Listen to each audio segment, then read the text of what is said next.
In this video, we are going over how to play center midfield in football. I'm going to cover this as comprehensively as I can, providing you in-game examples to really drive the points home.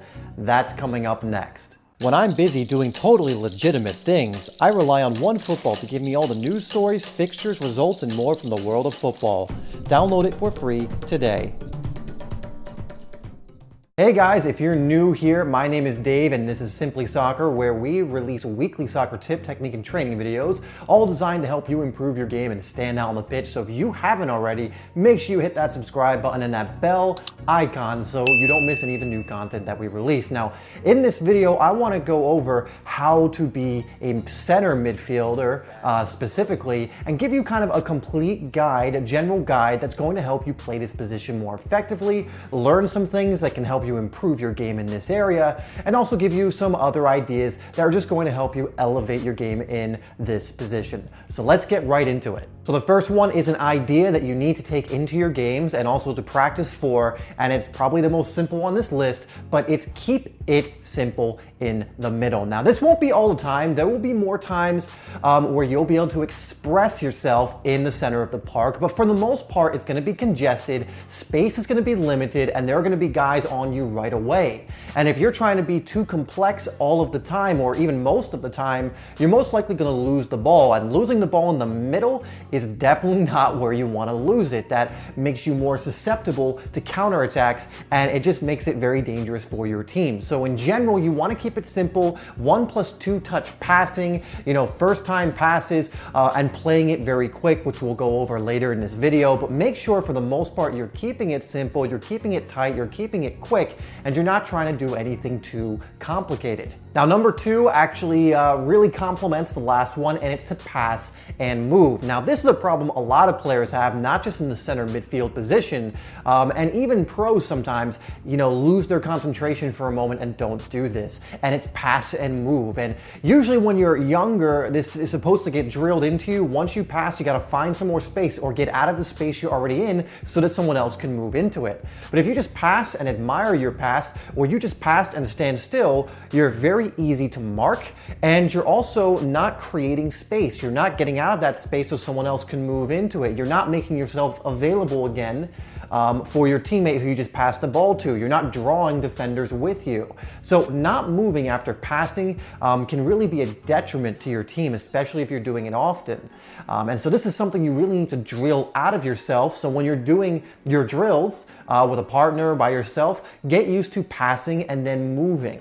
Because if you're not doing this again, it's just going to hurt your game. Now, number three is super important, and we touched on it very briefly, but it's speed of play. And this has to do with football intelligence, knowing when to slow things down, knowing when to speed things up. But as a rule, you really want to start getting really good at playing quickly. Now, sometimes you get a rush of blood to the head and you play too quickly when you needed to actually slow it down. Like you've seen many players, I'm sure, get nervous and rush a shot or rush a cross or rush a pass or rush something else because they just panic in the moment. That's not what I'm talking about here. You want to have the ability to play quickly because many situations and matches will call for this. Many opportunities will close if you don't play quickly. But you also want to have the ability to know when you need to just relax and slow it down. When you need to shield the ball and protect it and keep it for your team. When you need to, play it quickly out to someone as well. Now, I have a video that goes over this in way more detail about how to improve your speed of play and some more things about it. So I will link that up top and down below. But just in general, this is what I usually tell people, and it's make sure you train so that you can play quickly and then learn when to slow things down, okay? So that video is gonna give you a lot more detail on how to do that, but it's just something to keep in mind for now. Now, number four is going over one of the most essential skills in your position, and it's one of the things you're going to do the most, if not the most, in the center midfield position, and it's essential to know and master many different passing techniques. Now, you want to work on the simple stuff first, just the quick side passes to your teammates 5 to 10 yards away. But you add so much more depth to your game when you can play a long ball, when you can play a driven ball close to the ground, when you can spin the ball with the inside and outside of your feet, when you can chip a ball over another player, over the defense accurately to one of your teammates. You know, having a multitude or a multiple amount, that's not the great way to say that, but having many different, a variety of different passes in your repertoire is going to make you a much more effective center midfield player. Now again, don't go after the crazy long balls and start practicing those if your short passes need some work. Start on those first. But one of the most important skills as a midfielder is your distribution, is your passing ability. And that does not just mean the long balls, it also means the simple ones. But once you've mastered that, you can start moving on to trying to pass with the outside of your foot and put a little spin on it. Maybe trying those long balls to your winger or to the other side, switching the play. The important thing just to keep in mind is you really want to start improving your passing as much as possible and working on these different techniques, because again, you're going to be a more valuable midfielder if you have more of these in your repertoire. Again, master the simple ones first and then move on to these more advanced and difficult ones. Another thing to keep in mind is to practice passing in a variety of different situations. Practice passing when you have pressure on you, practice passing when you have more time to think, and practice picking out the right pass. It's not just knowing the techniques, it's knowing which technique to use based on the situations. So make sure you're also doing situational training so that you're prepared for those situations when they arise in the match. Another huge skill area for center midfielders, and one that's often overlooked, is your awareness and your vision. Now, I already mentioned a little bit that even if your passing ability is good, if you don't know when to use a specific technique, that doesn't really matter how good at it you are. That goes in with football intelligence, right? Well, this also does, because if you're not aware of what's around you, if you don't have the vision to pick out your teammates or to know where they are, and also the awareness to know where your opponents are, you're gonna struggle in the middle. Because if you don't know someone's on your back, they can get in front of you and take the ball. If you don't know that your teammate is making a run that you could first time pass to them to get them in behind the defense, then that's gonna hurt your game. So you need to work on your awareness and vision, constantly be scanning the field, knowing where everyone is, and know how to react when someone is in a specific spot or someone's making a certain run or you're getting closed down.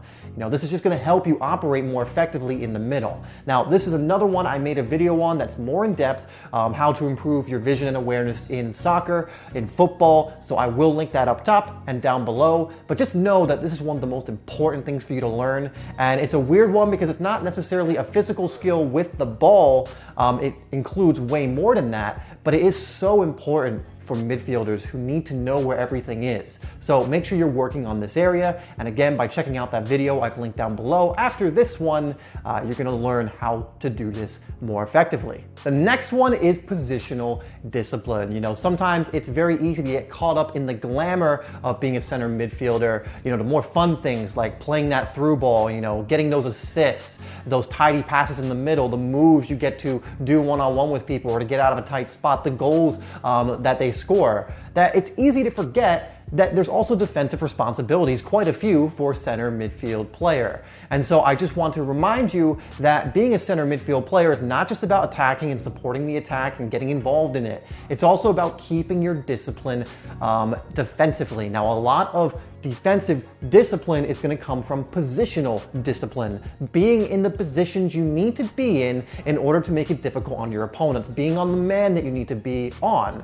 blocking off the passing lanes and the space that you need to be blocking off, you know, not getting caught up field when you need to be back. And the important thing is to learn your role in the team when it comes to your defensive duties, okay? So this may vary per team. You can ask your coach what is expected of you. You can look up videos on what the defensive responsibilities of a center midfielder generally are, but just remember that you have them. And yes, it's not the fun, glamorous part of the game, or at least for most players. Some players love it, but it's not for a lot of players. But you still have to do it, and you become weaker as a center midfield player if you're not taking care of your defensive responsibilities and you're letting your team down because you're leaving holes in the midfield, which is not where you want to leave them. So make sure you are also working on the defensive side of your game, especially positionally. Okay, and this next one is one I mention a lot for most positions, but this is going to be especially important for you center midfield players, and it's work rate. Work rate is so important for every footballer, and I believe there's really no excuse to be lazy on the field unless you're getting your fitness back up and you just can't physically exert that much energy yet. But you should be giving your all when you're on the pitch, as much as you can. And if your work rate is poor because of a poor mentality, because you don't want to track back, that is hurting your game, that is going to get you on your coach's bad side for most coaches, and it's just going to prevent you from doing what you want to do. But players with a high work rate, they get around the pitch more. They usually see more of the ball more because they're working to get into those positions. They're usually more productive and efficient. And I'm not talking about running around like a headless chicken, really make sure you're directing your energy properly, but don't be a lazy player. The center midfield position is one of the most difficult positions. It's one of the most tiring positions. You have to be involved in the attack and in the defense, usually in equal measure, depending on how the game's going. So you need this work rate. So I would invite you to look at your game and look at your work rate and ask yourself, am I working hard enough? And if not, do things that are going to help you get to that point. And if you are, keep it up. Brilliant. Another thing that's great about this is most coaches love a hard-working player. And really, it amazes me that I even have to go over this sometimes, because I think every player, when they're on the pitch, they should have good work rate, but some players don't. So don't fall into that category. Be a hard-working midfield player. Don't be that player that doesn't track back. Don't be that player that doesn't make the runs he needs to make. Don't be that player that half-asses stuff. Be the one with the incredible work rate, and good things will happen. Okay, we're on to a more fun one, and it's creativity. Now, this isn't an essential for center midfield players, but I would say it's an essential for great or good to great center midfield players. There are plenty that can play just a tidy game without any creativity and get on just fine. But these are not usually the players that stand out. They're not usually the players that make things happen. As a center midfielder, if you can also be creative and actually express that creativity in a positive way on the field, you're going to be so more valuable for your team, or much more valuable for your team. If you can beat players one-on-one and make things happen, if you can score goals, if you can provide assists and be very effective in your position and dangerous, it's going to make you a better player. It's going to make you more valuable. It's going to make you more productive in helping your team win on the pitch. So you need to be doing things that help you to bring out your creativity. One thing is make sure you're going into the game confident. Make sure the mental side of the game is all there, because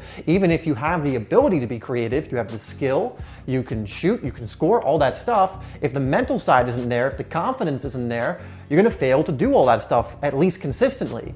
Another thing is, if you don't have the skill set yet, you can develop the skill set. So for example, if you want to score more goals, you got to go out there and practice situations that you find yourself in matches where you have opportunities to score. Maybe you need to work on your shooting, your finishing, your movement, your runs. Maybe you look at players like Dele Alli, who, although he plays more of an attacking midfield position or a withdrawn striker position, you can look at some of the runs that he makes to score goals from the midfield. So do your research on that part. Do the drills that are going to help you express that creativity, and make sure you're working on your mentality as well. That's going to help you bring those things out in matches. But understand, this is definitely something that's going to add to your game and make you more valuable and make you a much more dangerous player in this position.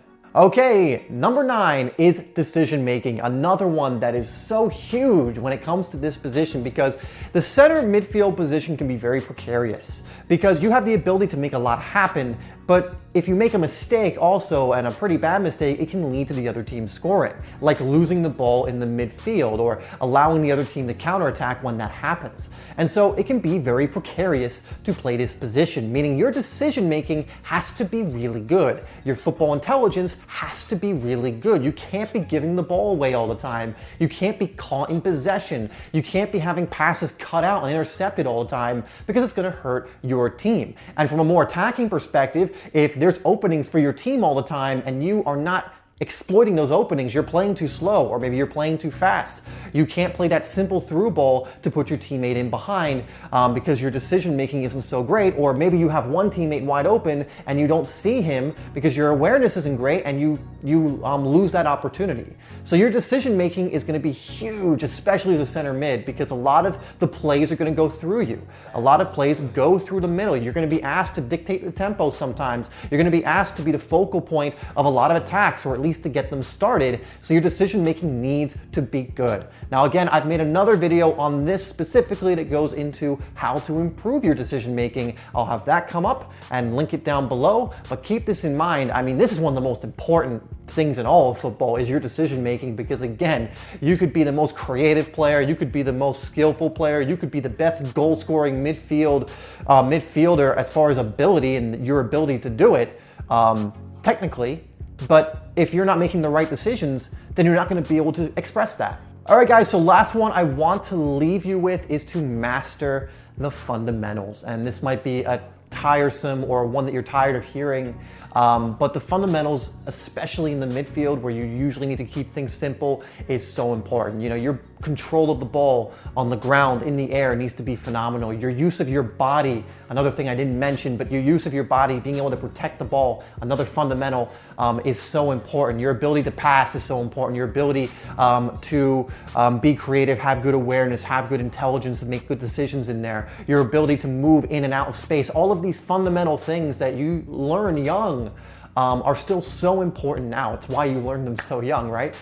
So you need to be mastering these. Always go for mastery. You know, you're not beyond practicing simple passing drills against a wall or with a friend. You know, you can always brush up on them and get better. You're not beyond doing simple movement training, or simple drills where you pass and move, or simple drills where you work on your positional discipline defensively, or simple drills that help you work on your decision making. All of these things you want to go for mastery in. You always want to be trying to get better at them. Yes, there are more glamorous things you can work on. Yes, there are more, maybe even fun things. Work on getting a little bit better at it each time, challenging yourself, and you will see results. You know, you will notice that you're just so much better at this position the better you get at the fundamentals. You know, you just need to look at a player like Zidane, who was really known for mastering the fundamentals. His ball control was insane, his passing ability, his creativity, all these things. And, you know, he did fancy things every now and then, but he was very effective at these fundamental things. All right, guys, so that was a bit of a long one. Question of the day is, which one of these areas do you need to work on the most? Let me know in the comments down below, and also let me know what you're gonna do about it. Don't just let me know what it is. Give me some actions you're gonna take to work on that area in the comments below. Thanks again, guys, for tuning in to this video. Be sure to check out all the links I left for you in the description, going over other videos or going to other videos that are gonna help you be a better midfielder and better footballer in general. Make sure you check out the comments too. Left you some links down there as well. I'll put 2 other videos up on the screen as I normally do to help you continue to improve your game and stand out on the pitch. And as always, guys, thank you so much for tuning in. Please hit that like button, and I'll see you in the next one.